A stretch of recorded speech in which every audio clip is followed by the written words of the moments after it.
Katrina, what's going on? Hi. Hey there. I guess my question is actually about um relationships but not really just general question about relationships, All but right.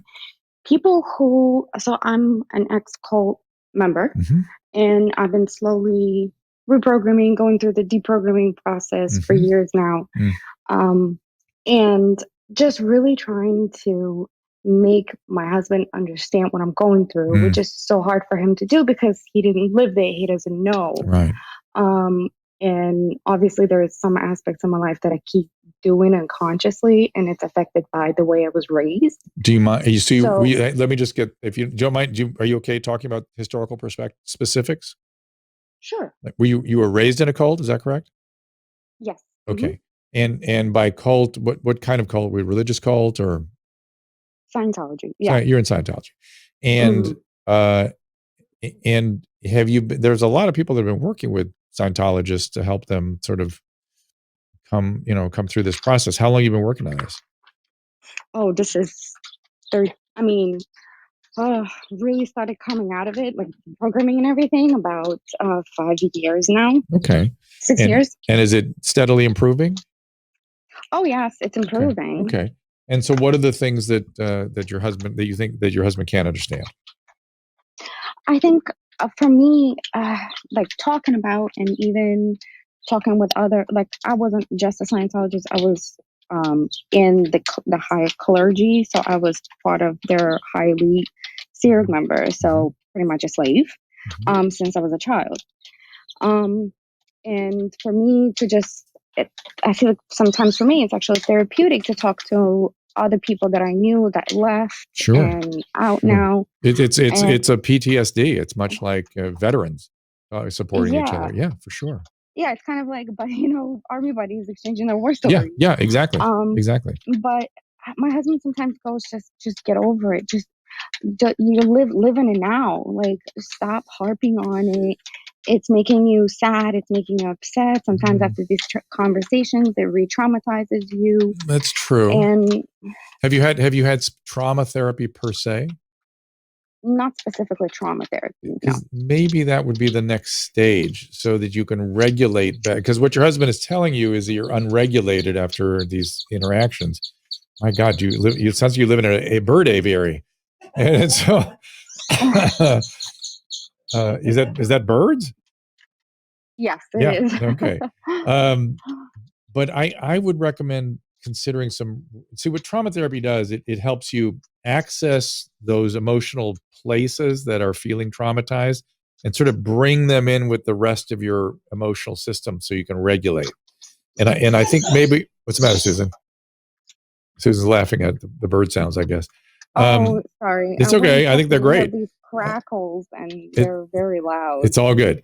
But I would think that I think it's worthy to listen to what your husband's telling you, which is, hey, I don't like seeing you upset. And there's something that's, it looks like a re-traumatization when you talk to people. While I wouldn't discourage you from see, I don't think you should avoid talking to people that you're sharing war stories with. I think that's very important to get that support. I think it's good for your PTSD generally, but it might be very evocative. And if you haven't had trauma therapy, you have to build that system of regulation to be able to tolerate some of this.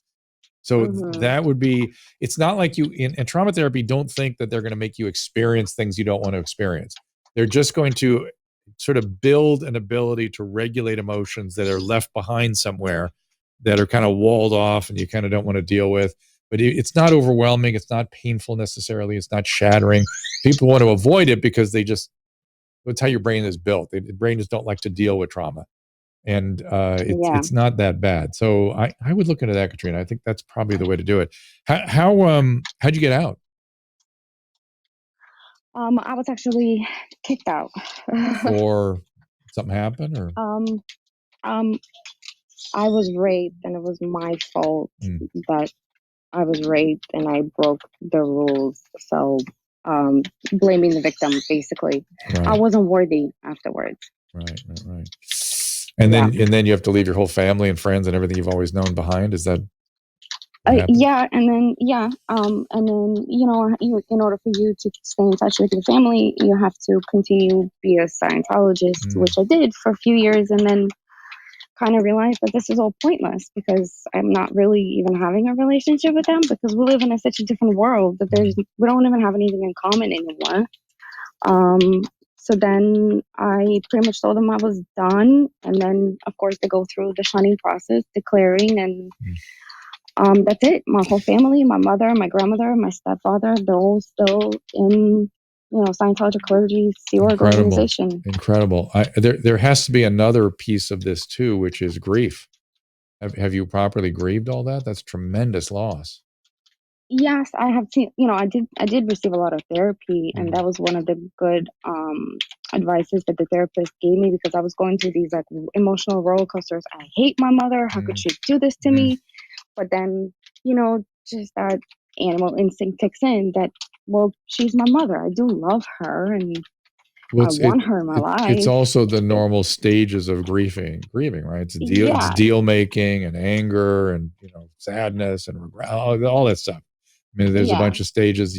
Not everyone goes through all the stages, but those are Yeah, but normal my reactions. therapist pretty much told me the same thing. Like you're going through the stages of grief. Like you need to go through them, be aware that that's what's going on, and let you feel. Because for years I just shoved it, and I was like, I am not dealing with this. I'm just moving on, and I kind of moved on without addressing anything. And then it started to hit me really badly. It would just come back in waves. Yeah. And I think that's maybe one of the reasons why my husband says that, because in the past it would just be like, these waves of depression. I understand. And it's interesting that normally I can pick up when people have unresolved grief. I did not pick up that when talking to you. And so here's the good news. You have that kind of strength and resilience where you are able to do tough emotional work. I'm telling you, I'm certain that a little bit of trauma work, like EMDR, that kind of thing, just just think of it as physical therapy for your brain. I really think that would have that would sort of help you get all the way where you want to be. Okay. All right, great. Thank you so All right, much. Katrina. Thank you for sharing the story. It's an incredibly brave. You realize it's an incredible story, right? Oh, that's not even all of it. But But yeah. I mean, it's to leave everything you've known is really rough, and then to you know be able to rebuild yourself and your life and be whole. That's phenomenal. So congratulations. Thank you. Thank you so Okay, much. you bet.